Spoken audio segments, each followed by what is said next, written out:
Welcome back to our Greatest Hits series, where I occasionally like to reintroduce you to one of the greatest hits of the podcast. Truth is, after doing this for so many years and having hundreds and hundreds of episodes, there are a lot of great episodes that newer listeners haven't heard at all, or that longtime listeners could stand to go back and revisit. Each of these podcasts are some of my favorite, most impactful, most insightful podcasts, and they are definitely ones that keep giving you new things to learn and think about the more often you listen to them. So even if you've heard this episode before, I really encourage you to listen again. You will pick up new things. Your brain will synthesize it differently. And if you haven't heard this episode yet, then you are in for a treat. Welcome to Unfuck Your Brain. I'm your host, Cara Lowenthal, Master Certified Coach and founder of the School of New Feminist Thought. I'm here to help you turn down your anxiety, turn up your confidence, and create a life on your own terms, one that you're truly excited to live. Let's go. Hello, my chickens. How are you all? I think I've started to say, how are you all, the same way every time, too. I'm always trying to think of a different way to open the podcast, but then it's just like habit. I see the mic and my mouth opens, and that's what comes out. So we have been working a lot in the clutch on how to change your thoughts, obviously one of the biggest things that we are working on. And so I decided that for all of us, you guys included, it was high time to revisit one of the most powerful tools I teach for changing your thoughts.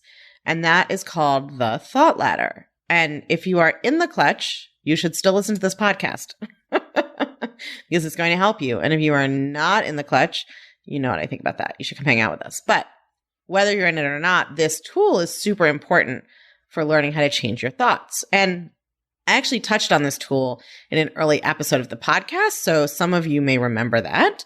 It was back when it was aimed just at lawyers, but it has become such an important part of my teaching that I think that it deserves its own updated episode, and how I teach it has changed. You know, one of the things I really love about this work so much is that as I coach more and more and I learn new tools and ideas, I'm always updating and advancing and refining this work, right? And I love that the podcast has grown along with me. So there's always something new to learn for beginner chickens. And for those of you who are more advanced, I guess like hens and roosters, right? There's new stuff to learn too. So let's talk about the thought ladder. Even if you think you understand this tool, this episode is going to help you get it at a deeper level. So don't skip ahead. Well, I guess you can't, because when this comes out, there's no podcast ahead of this. So, but if you're listening to this in the future, if I'm speaking to you from the past, isn't that weird, by the way? Like I'm speaking to you from the past, and I'm sort of speaking to you from the future because you haven't heard this yet. Okay, let's not go down a black hole. All right, the thought ladder. This is what happens when I record more than one podcast in a day. I just get super chatty by the end. So the thought ladder is a tool that we use, right, to accomplish what is essentially the main practice of thought work, which is going from thinking one thought to thinking something else. I think there are really two main things of thought work, like main premises. One is having feelings and processing emotion. The other is changing your thoughts, right? So the thought ladder is what we use to change our thoughts. And you have all heard me talk a lot about how and why kind of so-called positive thinking doesn't work. But I need to revisit that quickly here because it will help you understand how to use the thought ladder correctly. So there are two reasons that people fail when they try to use quote unquote positive thinking.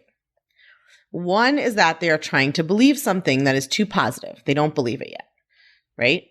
Positive is the name of positive thinking. It seems like it would be a good idea.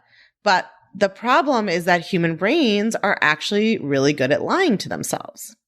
And that's because you can think something that you don't believe, which sounds kind of crazy, right? But if I say to you, I want you to think the thought, pink elephants rule us all, in your mind. Don't say it out loud, just think it. You can think those words in your head. Like you can say that to yourself, but you don't actually believe it. I mean, unless you know something I don't, right? And the same is true for any overly positive thought that you're trying to believe and you don't.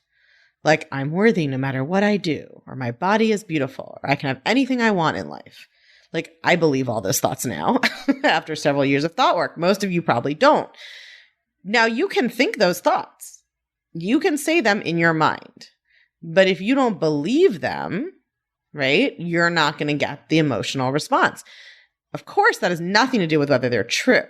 Those three things, that you're worthy no matter what you do, that your body is beautiful, and that you can have anything you want in life, those are actually true for each and every one of you. I know that. I believe it. But for most of you, it's too far a stretch. Most of us cannot jump from I'm a bad person to I'm worthy no matter what I do, or my body is gross to my body is beautiful, right? That is like the Olympic long jump or something. I do not follow sports, as anyone who has heard one of my sports metaphors can tell. So let's just pretend that those made sense, right? That's a big leap.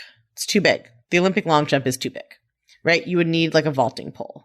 That's probably not the same event. Whatever. The point is, people try to think thoughts they don't believe, and they don't know that they don't believe them because they don't know the difference between thinking something and believing it, right? When you think something, you're just saying the sentence in your mind. When you believe it, it's because you get an emotional difference in your body from thinking the thought. And when you think a thought you don't believe, it does nothing. You don't get any relief from negative emotion. You don't generate any positive emotion. You don't even feel neutral. And actually what happens is sometimes you feel worse because now you have a lot of thoughts and feelings about how changing your thoughts doesn't work, or you're doing it wrong, or it's pointless. So it actually makes the whole situation worse. So this is where the thought ladder comes in. The thought ladder is a tool for helping you develop neutral or baby step thoughts. So in this episode, I call them ladder thoughts, but if you've heard me talk about neutral thoughts or baby step thoughts before, it's all the same. It's a new thought you want to practice believing, even though it may not be the ultimate thought you want to have forever, right? So a neutral thought, a baby step thought, a ladder thought, they're not the be all and end all thought necessarily that you want to believe forever. They're a thought on the way to that forever thought. So I'm going to explain how this works. The thought ladder is very simple, right?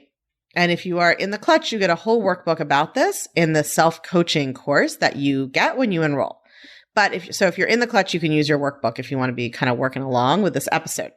If you're not in the clutch, you just draw a ladder on a piece of paper. It does not have to be fancy. That will get you the basics, right? Not as in depth, but it will get you there.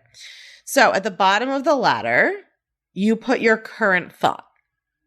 Now notice I said thought, singular, one thought per ladder. I'm looking at you, especially lawyer chickens.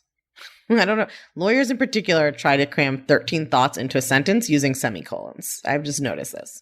No compound thoughts. No long sentences with 3 commas. Make the thought as simple as possible. The current thought goes at the bottom of the ladder. Here's a thing about me. I own multiple copies of the books that have been the most important to me, especially when they are self-help books or books that I'm trying to learn something from, because I like to read the hard copy of the book, but then I like to listen to the audiobook as well, because I pick up on different things when I listen than when I read with my eyes. And I hear things differently. My brain processes the information differently. And audiobooks are something I can listen to on the road, doing things around the house, even in a bathtub. So that's why I'm so excited to tell you that the Take Back Your Brain audiobook is available now wherever audiobooks are sold, and it is narrated by yours truly. So even if you've already gotten the book in hardcover, if you really want to make sure that it all sinks in, especially if you have a little trouble focusing or paying attention sometimes, as we all do these days, really recommend that you also get the audiobook, listen to it in the background. Your brain will actually learn by osmosis, and it will all sink in and stay in even better. Now, at the top of the ladder, you put your goal thought. Your goal thought is a thought that you would like to believe. You don't believe this thought yet. That's why it goes at the top as the goal thought. Now, some of your brains are like, I don't know what my goal thought is. It's too hard. Let's just die instead. We're not going to do that. You're not going to be the turtle flipped on its back, right?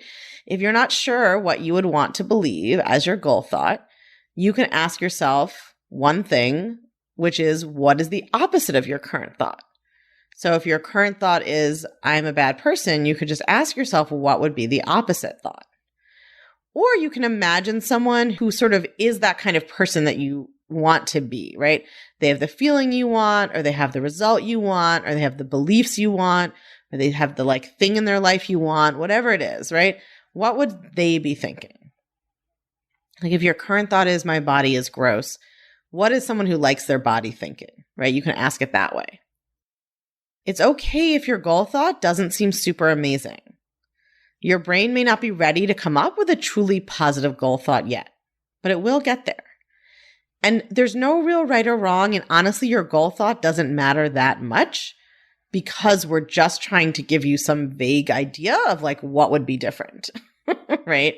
So it's okay. Now, also, please remember that you are not supposed to believe this. I know I said that, but I'm going to say it again. Okay? When you think your goal thought, you will not feel better.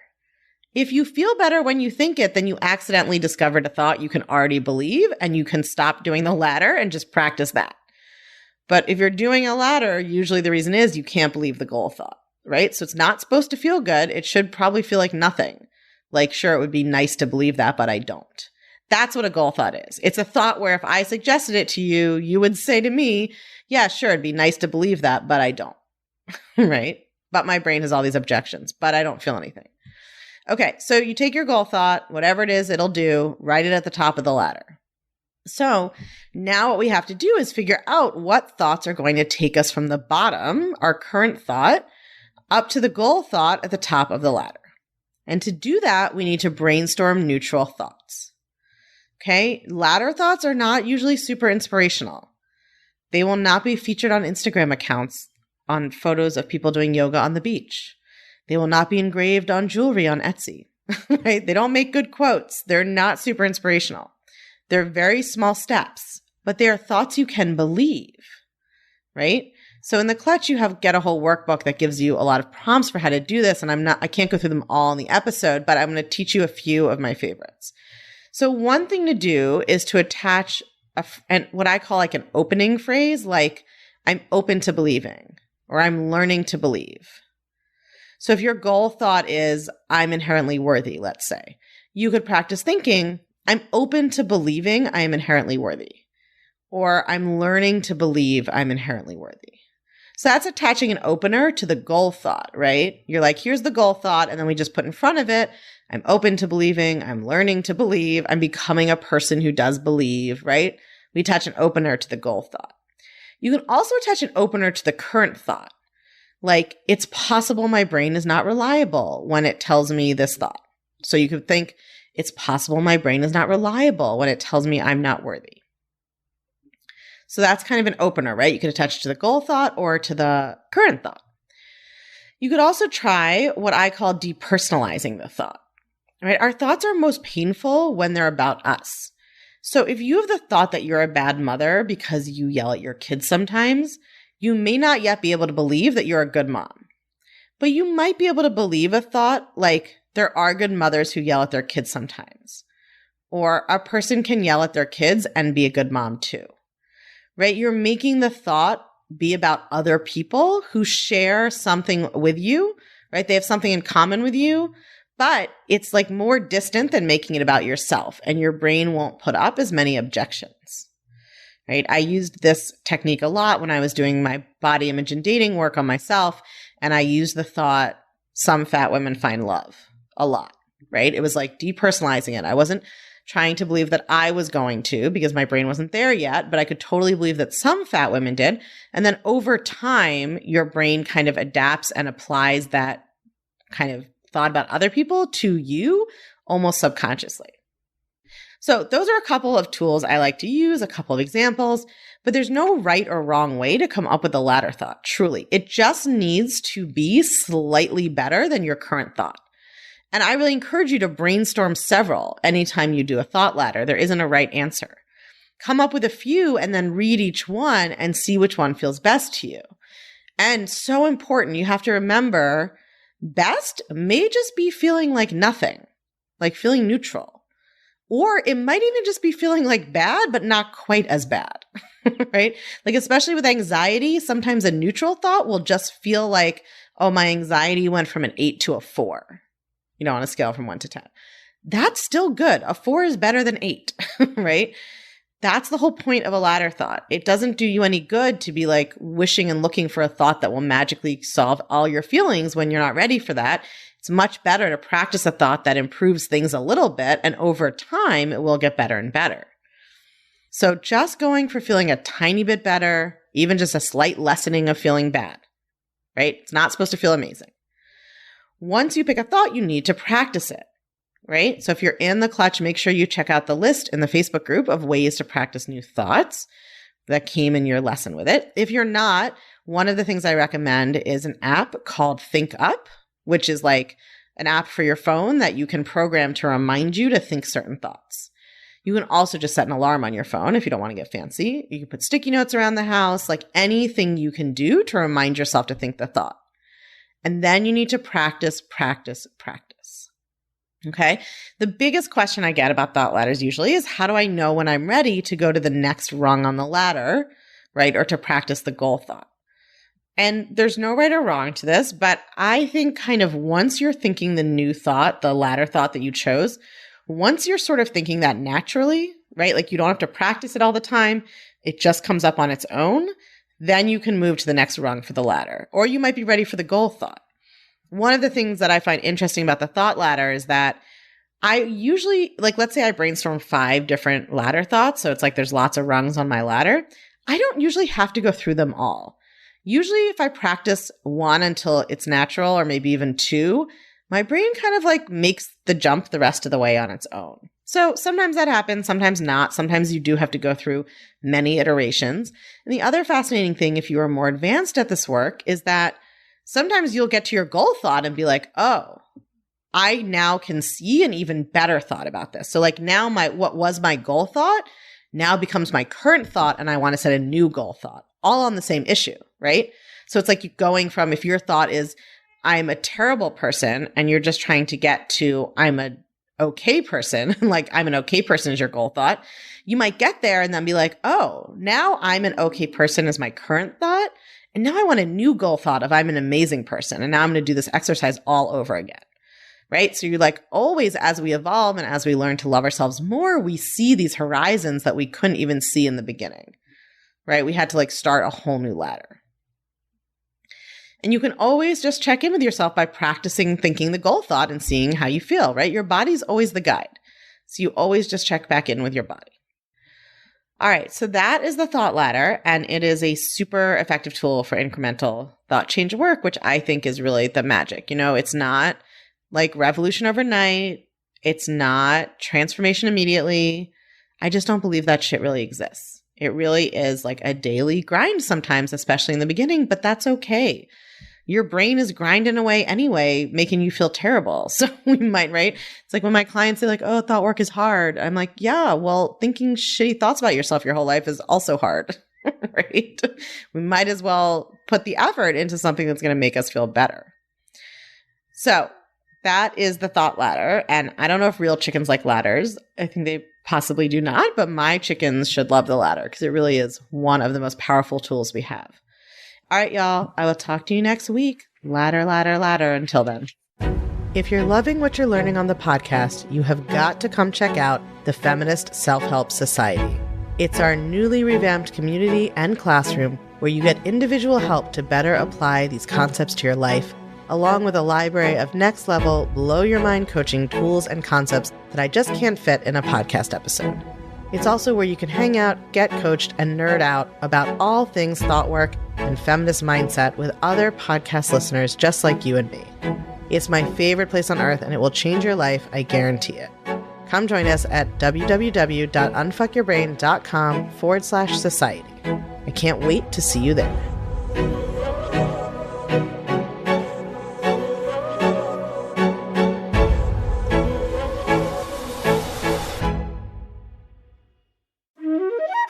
Pop quiz. Did you know that the Take Back Your Brain audiobook, narrated by yours truly, myself, is out now? If you love this podcast, the audiobook is the best way for you to enjoy this New York Times and USA Today bestseller.